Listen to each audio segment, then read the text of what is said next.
جمال مصطفیٰ یا نظر باقی گلیوں. بسم اللہ الرحمن الرحیم. الحمدللہ رب العالمین والعاقبۃ للمتقین والصلاة والسلام علی سید الانبیاء والمرسلین وعلی آلہ واصحابہ وازواجہ واہل بیتہ وذریتہ اجمعین. اعوذ باللہ من الشیطان الرجیم. بسم اللہ الرحمن الرحیم. ان اللہ وملائکتہ یصلون علی النبی یا ایہا الذین آمنوا صلوا علیہ وسلموا تسلیما. اللہم صلی علی محمد النبی الامی وعلی آلہ وسلم. بسم اللہ الرحمن الرحیم. رب اشرح لی صدری ویسر لی امری واحلل عقدۃ من لسانی یفقہوا قولی. بسم اللہ الرحمن الرحیم. وقل جاء الحق وزہق الباطل ان الباطل کان زہوقا. آج ہم اپنا درس نمبر 64 پڑھیں گے، اور اس میں سب سے پہلے ہے سلسلہ ترغیب و ترہیب، اور اس کا عنوان ہے کھانے سے متعلق آپ صلی اللہ علیہ وآلہ وسلم کی سنت مبارکہ. آئیے آغاز کرتے ہیں. بسم اللہ الرحمن الرحیم. حضرت عمر بن ابی سلمہ رضی اللہ تعالی عنہ فرماتے ہیں کہ مجھے رسول اللہ صلی اللہ علیہ وآلہ وسلم نے فرمایا، اے بچے، اللہ کا نام لو اور دائیں ہاتھ سے کھاؤ اور اپنے قریب سے کھاؤ.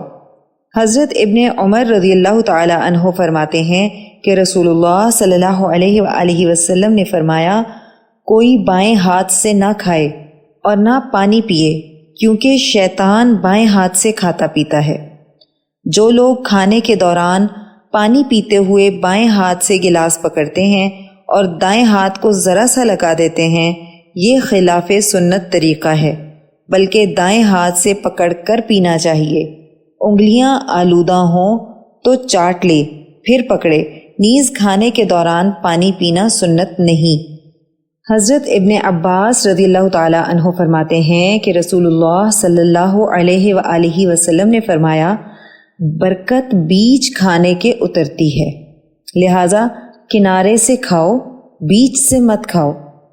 حضرت نبیشہ رضی اللہ تعالی عنہ فرماتے ہیں کہ میں پیالے میں کھا رہا تھا تو آپ صلی اللہ علیہ وآلہ وسلم نے فرمایا، جو برتن میں کھائے اور اسے صاف کرے تو برتن اس کے لیے دعائے مغفرت کرتا ہے.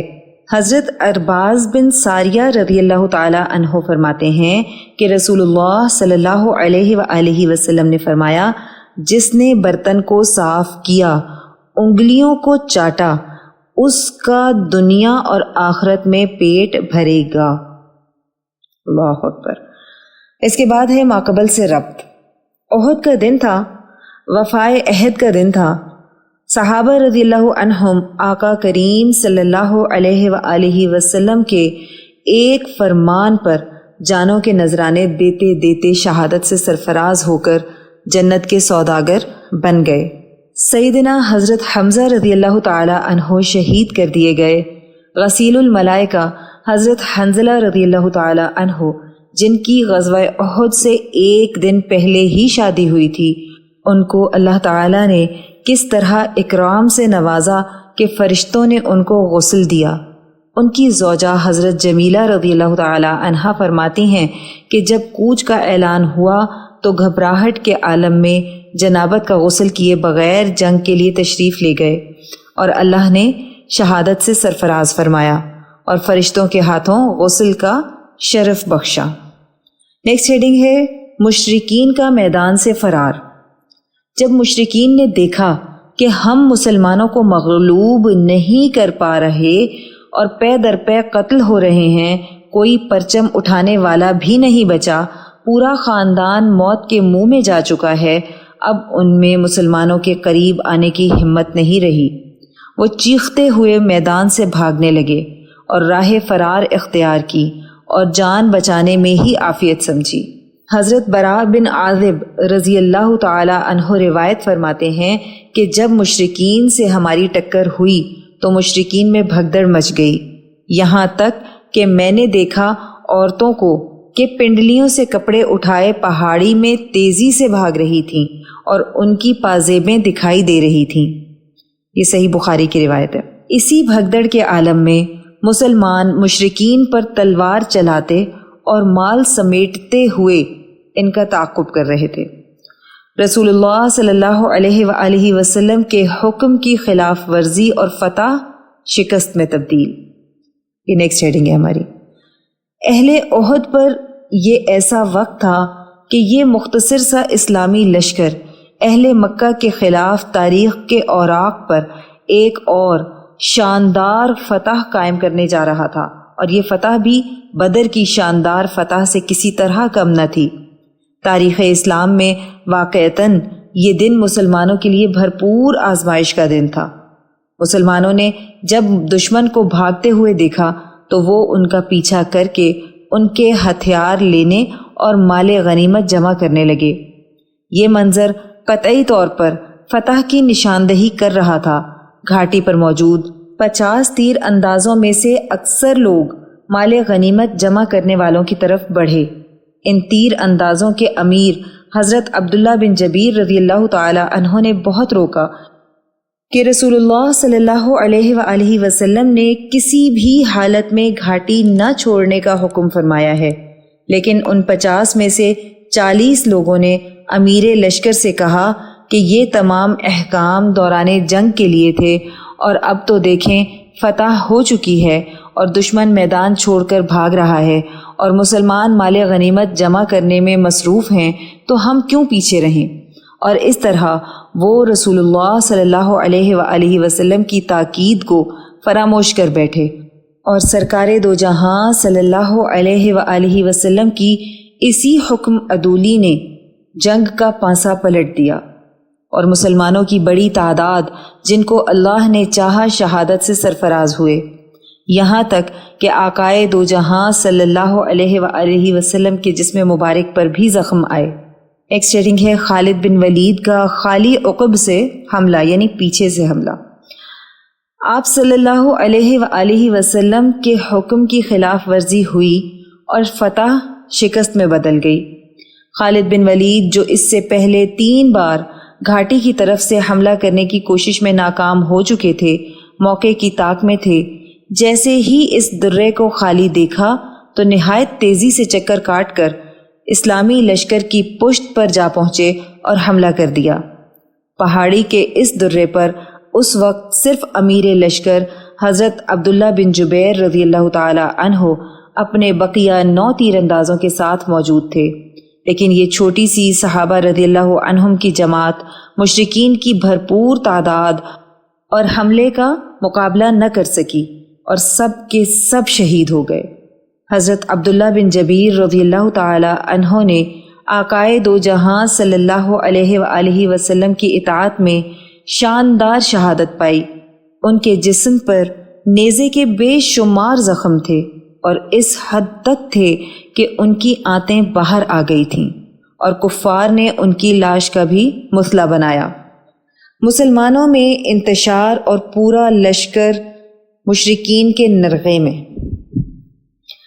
پھر مشرکین کے گروہ نے گھاٹی سے اتر کر اچانک مسلمانوں کو گھیر لیا، اور مسلمان اس وقت بے خبری کے عالم میں مال غنیمت جمع کرنے اور مشرکوں کو قیدی بنانے میں لگے ہوئے تھے۔ مشرکوں کے گھڑ سوار دستے گھوڑے دوڑاتے ہوئے ان کے سروں پر پہنچ گئے اور بلند آواز میں نعرے لگانے لگے، یا للعزیٰ یا للہبل، اور نعروں کی آواز سن کر شکست خوردہ مشرکین بھی اس تبدیلی سے واقف ہوئے، اور وہ بھی مسلمانوں پر ٹوٹ پڑے، اور مسلمان جو تلواریں تک رکھ بیٹھے تھے، مشرکین نے اس بے خبری کا فائدہ اٹھایا اور ان کو تلواروں پر رکھ لیا۔ مسلمان بدحواس ہو گئے اور مال غنیمت جو انہوں نے اکٹھا کیا تھا اس کو چھوڑ کر ہر طرف بکھر گئے، نہ ان کی صفیں باقی رہیں نہ ترتیب۔ اس بدحواسی میں ان کو اپنا نعرہ بھی یاد نہ آیا جس سے ایک دوسرے کی پہچان ہوتی تھی۔ دوست دشمن میں تمیز نہ رہی۔ میدان جنگ میں ایسی بدحواسی چھائی کہ مسلمان مسلمانوں کے ہاتھوں سے مارے جانے لگے، اور دوست دشمن کی تمیز نہ رہی۔ حضرت حذیفہ رضی اللہ تعالی عنہ کے والد حضرت یمان رضی اللہ تعالی عنہ اس کشمکش میں آ گئے اور ان پر تلواریں برس پڑیں۔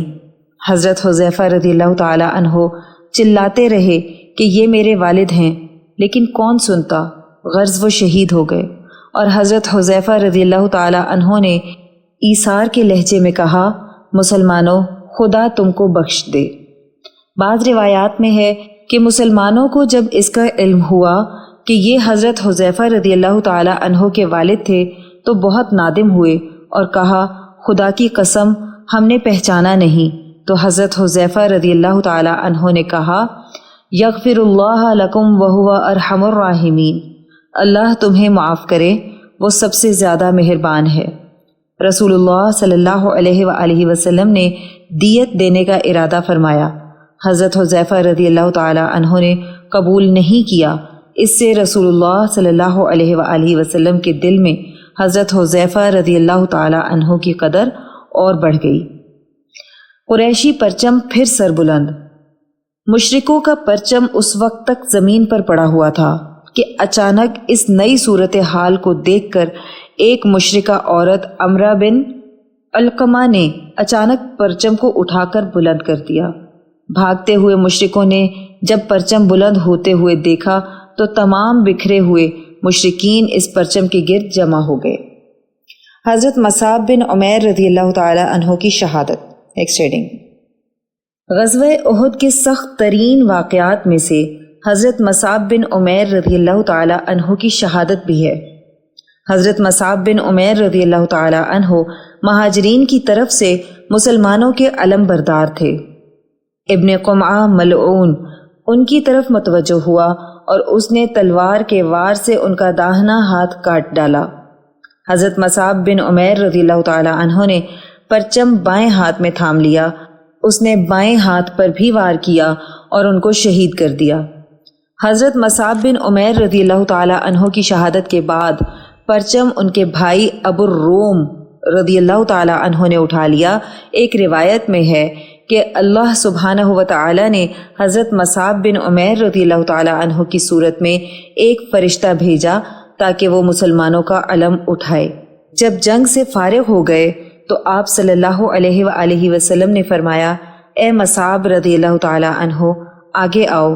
اس فرشتے نے کہا، میں مصعب نہیں ہوں۔ اس وقت رسول اللہ صلی اللہ علیہ وآلہ وسلم نے فرمایا کہ وہ فرشتہ تھا جسے اللہ تعالی نے مسلمانوں کی مدد کے لیے بھیجا تھا۔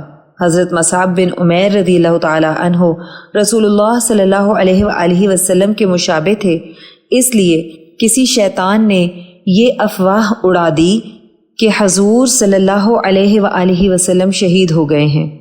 اس خبر سے تمام مسلمانوں میں اضطراب پھیل گیا اور ان کی بدحواسی میں مزید اضافہ ہو گیا۔ آج بس یہیں تک پڑھیں گے، اس کا بقیہ حصہ انشاءاللہ کل ہم اپنے درس میں مکمل کریں گے۔ آئیے دعا کر لیتے ہیں۔ اللہم صلی علی محمد النبی الامی وعلی آلہ وسلم۔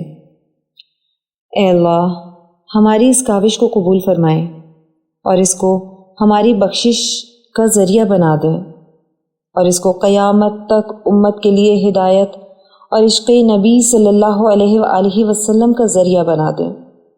اے اللہ، جو کچھ پڑھا سنا اس کا ثواب نبی کریم صلی اللہ علیہ وآلہ وسلم کو تحفتاً، ہدیتاً، نذرانتاً، محبتاً، عقیدتاً پیش کرتے ہیں، قبول و منظور فرما لیں۔ یا اللہ، نبی کریم صلی اللہ علیہ وآلہ وسلم کی برکت سے اس کا ثواب تمام انبیاء کرام، خلفائے راشدین، امہات المؤمنین، اہل بیت اطہار، صحابہ کرام، صحابیات، بزرگان دین، اولیاء اللہ، شہداء، صدیقین، صالحین، مؤمنین، مؤمنات، مسلمین، مسلمات کو پیش کرتے ہیں، قبول و منظور فرما لیں۔ الہی، اس کا ثواب سلسلہ قاسمیہ، عزیزیہ، نقشبندیہ، مجددیہ کے تمام بزرگان، بالخصوص شیخ الاولیاء حضرت مولانا مہر محمد صاحب رحمۃ اللہ علیہ، شیخ الحدیث حضرت مولانا عبدالحکیم صاحب رحمۃ اللہ علیہ، اور شیخ الاسلام حضرت مولانا محمد عبدالعلیم قاسمی صاحب رحمۃ اللہ علیہ کو پہنچا دیں، اور ہمارے بزرگان کے درجات کو اور بھی زیادہ بلند فرما دیں۔ یا اللہ، ہمارے مرشد گرامی حضرت شیخ عزیز القاسمی حکیمی مہروی نقشبندی مجددی دامت برکاتہم العالیہ پر اپنا خاص فضل اور خانقاہ اور مدرسے پر اپنا خصوصی کرم فرما دیں اور انہیں امت کے لیے ہدایت و شفا کا ذریعہ بنا دیں، آمین بحرمت سید المرسلین صلی اللہ علیہ وآلہ وسلم۔ سبحان ربک رب العزت عما یصفون وسلام علی المرسلین والحمد للہ رب العالمین۔ در دیکھی اسی ماہ مبیں کی چاندنی